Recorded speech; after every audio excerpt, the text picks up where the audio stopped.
হাজার ব্যথা বেদনার পরে ফিরে আসনি তুমি আপন ঘরে। দিনের আলো তুমি ছড়িয়ে দিতে চলে গেলে মদিনায় মক্কা ছেড়ে। হে রাসূল তোমাকে ভুলি আমি কেমন করে।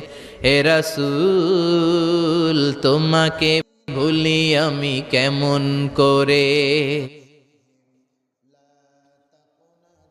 হে রাসূল তোমাকে ভুলি আমি কেমন করে। আমাদের প্রভু এক নবীর উম্মত, জীবন বিধানে ওই শিবানী কোরআন। আমাদের প্রভু এক নবীর